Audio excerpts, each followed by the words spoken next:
Sur Europe 1. Bonsoir Frédéric Ancel. Bonsoir. Vous êtes géopolitologue et je vous ai demandé de venir ce soir au cœur de cette journée d'hommage à Johnny Hallyday parce que il va se passer ce soir quelque chose qui fait courir un gros risque à toute la planète. Donald Trump devrait annoncer, il l'avait promis pendant sa campagne électorale, donc ça n'est pas une surprise, qu'il reconnaît Jérusalem comme étant la capitale d'Israël et que donc il compte y déplacer l'ambassade des États-Unis qui est actuellement à Tel Aviv, comme toutes les ambassades, prochainement. Il a d'ailleurs appelé hier pour les prévenir Netanyahou, le président Mahmoud Abbas de l'autorité palestinienne, le roi de Jordanie, le roi d'Arabie Saoudite et le président égyptien pour les prévenir.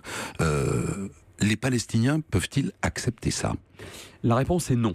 En tout cas, pas dans ce timing. C'est-à-dire qu'il n'y a pas aujourd'hui de véritable processus de négociation. Au fond, je vais vous dire, cette annonce, elle pose problème pas tant sur le fond que sur la forme. Je veux dire par là que sans négociation, sans processus de paix, et par conséquent, sans perspective d'une Jérusalem qui serait non pas forcément divisée, mais dont la partie ouest serait effectivement reconnue comme la capitale d'Israël, fondamentalement ce qu'elle est déjà sur le terrain. Et la partie est à l'autorité palestinienne, devenue État de Palestine, là, j'allais presque vous dire que ce serait à la limite une espèce de banalité attendue. Mais là, on est dans un timing qui est totalement différent. Non seulement il n'y a pas de processus de paix, mais de façon plus générale dans la région, vous avez aujourd'hui une véritable guerre froide qui oppose l'axe sunnite avec l'Arabie Saoudite, l'axe chiite avec l'Iran. Et si vous voulez, on est réellement passé de quelque chose qui existait dans les années 90 et 2000, donc des négociations, cas un cas, avec malheureusement parfois des montées de violence et de tension, à rien du tout. Et là, de ce point de vue-là, Trump nous fait du grand Trump, c'est-à-dire qu'il n'en fait qu'à sa tête et il se fiche totalement des conséquences que ça peut avoir. On passe de rien du tout à une vraie agression, qui sera perçue en tout cas comme telle par le monde arabe. Oui, ça sera perçu comme tel par le monde arabe, ou plus exactement par les opinions publiques arabes. J'établis un distinguo parce que les États, les régimes arabes aujourd'hui, vous en avez cité plusieurs à juste titre, sont focalisés sur la menace iranienne. Beaucoup plus en réalité que sur Israël. Mais oui, là on est sur une posture. Lorsque le président égyptien, lorsque le prince saoudien, lorsque ces gens-là en font beaucoup pour dire non mais monsieur Trump, ce n'est pas possible, vous ne pouvez pas faire ça. Évidemment, ils ne sont pas favorables à cette action, mais surtout, ils sont arc-boutés, et on l'a bien vu avec la crise de ces dernières semaines, à commencer par le phénomène Hariri en quelque sorte, qu'en réalité, ce qui les gêne beaucoup aujourd'hui, c'est la crise avec l'Iran, beaucoup plus en réalité que Jérusalem. Alors, et les Israéliens, parce que alors c'est un peu pareil, au fond, la rue saute de joie, parce que au fond, Israël a toujours dit Jérusalem est la capitale éternelle d'Israël, donc il n'y a rien de neuf de ce côté-là. Les dirigeants, on les sent, peut-être qu'ils sentent que c'est pas le moment. Eh ben, vous avez raison. Là encore, on est sur un problème de timing. Je vais peut-être vous étonner, mais je vous dirais que le gouvernement actuellement en place, qui pourtant est un gouvernement nettement nationaliste, à composante d'ailleurs en partie religieuse, au fond, ne saute pas publiquement de joie, parce que ces dernières années, ces derniers mois en particulier, le rapport de force entre Netanyahou et Abbas était nettement en faveur de Netanyahou, pour la raison que j'ai dit tout à l'heure. Il n'y a plus de monde arabe au sens géopolitique du terme. Il n'y a plus de conflit israélo-arabe. Il y a un conflit israélo-palestinien. Mais de conflit israélo-arabe, il n'y a plus, faute de combattants arabes. Et voilà que maintenant, Trump, qui n'en fait encore une fois qu'à sa tête, met les pieds dans le plat. Et au moment où, au fond, le gouvernement israélien bénéficiait d'une espèce d'indifférence en fait dans les opinions publiques, va certainement se voir tenser à nouveau, lui qui s'en serait bien passé. Qu'est-ce qui se passe dans la tête de Trump pour en arriver là? Personne ne lui demandait de faire cela. On peut imaginer que jamais Netanyahou n'ait demandé à Trump de reconnaître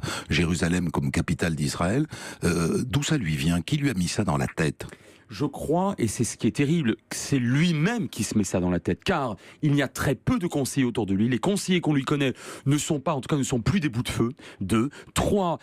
Il adore être exactement et faire exactement l'inverse de son prédécesseur Barack Obama, qui lui avait plutôt exercé des pressions sur Israël, en tout cas sur Netanyahou. Et 4. Depuis son élection, il n'en fait qu'à sa tête. Trump dit et fait à peu près n'importe quoi et à peu près n'importe quand. Malheureusement, croyez-le bien, je n'exagère pas, ça fait 25 ans que je fais de la géopolitique et c'est véritablement la première fois qu'un chef d'État, en tout cas occidental, se comporte de manière aussi erratique et de manière aussi imprévisible en quelque sorte. Quand les gens, aujourd'hui encore, il n'y en a pas beaucoup, on n'est pas dans une période, vous l'avez dit, de négociation, mais pensent la paix entre Israël et la Palestine, quelle place est-ce qu'ils donnent à Jérusalem actuellement ?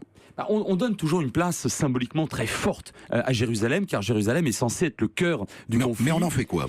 Dans les perspectives très concrètes, ouais. Écoutez, ce qui a déjà été négocié à la fois à Oslo et puis à Camp David II, la dernière vraie négociation qui s'est déroulée en 2000 aux États-Unis, c'était un partage fonctionnel. Quand je dis partage fonctionnel, ça veut dire quoi? Ça veut dire que la souveraineté globale et la sécurité globale demeuraient aux mains d'Israël, que l'Ouest évidemment était Jérusalem, était la capitale d'Israël reconnue internationalement, que l'Est était la capitale du futur État de Palestine, mais cet État de Palestine serait démilitarisé. Autrement dit, il n'y aurait en quelque sorte que des bureaux et des drapeaux à l'Est de Jérusalem. C'est là qu'on en est, objectivement parlant, lors de la dernière négociation qui a eu lieu fin 2000, début 2001.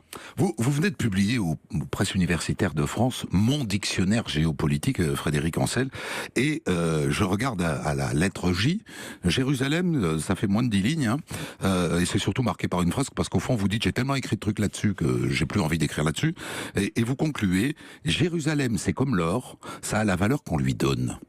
Ça veut dire quoi? Oui, j'ai fait 567 pages en 4 ans, il y a 20 ans de ça, sur Jérusalem. Eh bien, je vais vous dire, je pense que j'en ai peut-être même trop écrit, c'est-à-dire que Jérusalem, oui, a la valeur qu'on veut bien lui donner.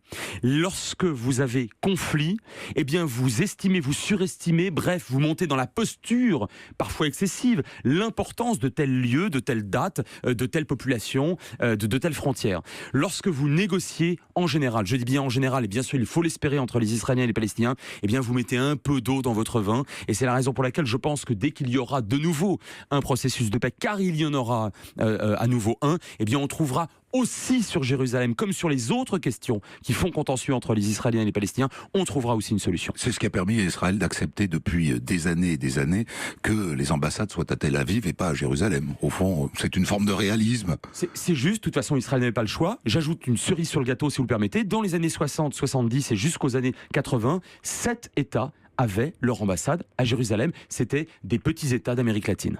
Merci à vous, Frédéric Ancel. Je recommande votre dictionnaire donc géopolitique qui vient de sortir aux éditions Presse universitaire de France. Retour à Johnny Hallyday.